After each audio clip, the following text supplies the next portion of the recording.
Yo, what's up? Eric Wong here from ericwongmma.com with another episode of Ask Eric Wong MMA. And today, I've got a couple of questions. I'm going to be answering 2 questions in all these videos going forward because it's just a little bit easier for anybody who wants to navigate. You can pick the first one or the second one. Very easy. Okay, so today let's jump right into it. Hello, Eric. I just started your program a week ago and it's awesome. I think this is the ultimate MMA strength and conditioning program. Thank you. I just wanted to ask, what are your thoughts on using wrist straps? Heavier weights, but weaker grip strength. What are your thoughts on which is more important? It's from Eric Baker, Omaha, USA. Okay, so Eric, here's my thoughts on wrist straps. So you're talking about if you use wrist straps, you can use heavy weights, but your grip strength doesn't build up as much. Or if you don't use the wrist straps, you can't lift as much weight. Now, here's the thing with wrist straps. There's a concept called irradiation.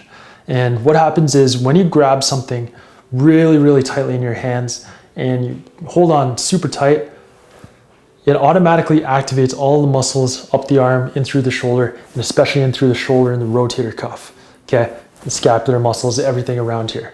So when you're using wrist straps, if you start to fatigue and your grip gets a little bit weak, that irradiation isn't there, and you can some of the muscles up the chain, so in the elbow, the biceps, triceps, and more importantly in the shoulders, will decrease their activation because they're not getting that input from the hand and from the grip to say, hey, we're holding on to something super heavy here. We better fire up to make sure everything is tight and stays in place. Okay, that's when you can run into issues like pulling shoulder muscles and rotator cuff issues because of using wrist straps. Okay. Now, if you're a competitive powerlifter or something like that, I'm not going to tell you not to use wrist straps because a lot of those guys use things like gear, wrist straps, those onesies that are super tight that help them deadlift and squat more, bench press shirts, all that kind of stuff. So that's part of that sport.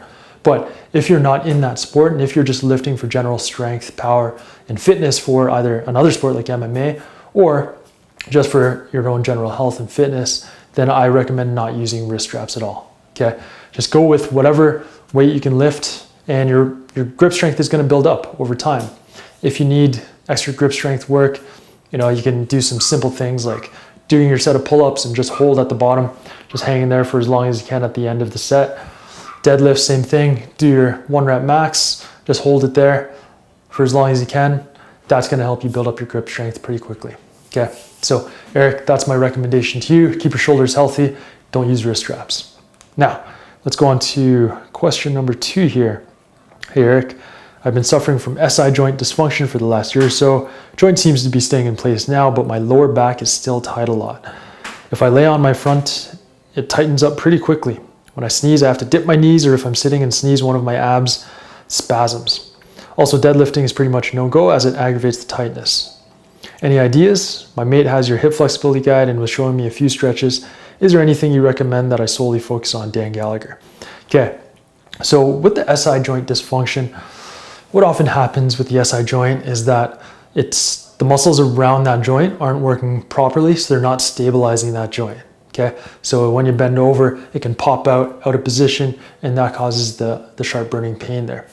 Because your SI joint's feeling okay, but your low back feels really tight, that tells me what's going on and why your low back is tight, because your low back muscles are firing up to keep everything in that area from moving so much to keep that SI joint in place. Okay, so you've got to remedy this through a few different methods. Number 1, you've got to activate all the stabilizer muscles around that SI joint, make sure they're working properly.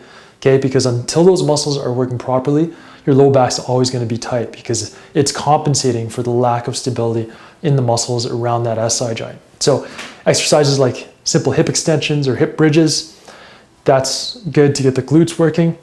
Rotation, static active hip rotations where you're standing on one leg and you rotate to one side, hold for 2 seconds, rotate all the way to the other side, actively trying to rotate as far as you can, hold for 2 seconds, go back and forth. Those exercises get the stabilizers of the hip working to make sure the hip or the SI joint is stable and not loose and going to cause you issues. Okay, those things in and of themselves might help your low back reduce its tightness. And then if not, you might have to just go to stability of the lumbar spine. So that's where we're going exercise like the 4-point opposite, or also known as the bird dog, and then other simple core exercise like bridges, planks, side bridges, that kind of thing. So what we're trying to do is just get all the base stability working first, and that might remedy the tightness. If it doesn't, then you can go into things like some kind of massage or release for those muscles afterwards. But work the stability first. That often remedies the tightness. If it doesn't, then you can add the other methods in there. Okay, but that's what I'd suggest. Start there, and you might find that your SI joint fixes up itself. Okay, I do highly recommend the hip flexibility solution though, because that includes everything in programs laid out for you, step-by-step exercises, what to do, how many reps, how many sets, all that stuff, and that'll fix up your SI joint no problem. Okay, so I just gave you the reason why the program will work so well for you. So you can check that out at www.hipflexibilitysolution.com. Okay, there we have Q&A with Eric Wong MMA. Done. That's a wrap. See you next time. Peace.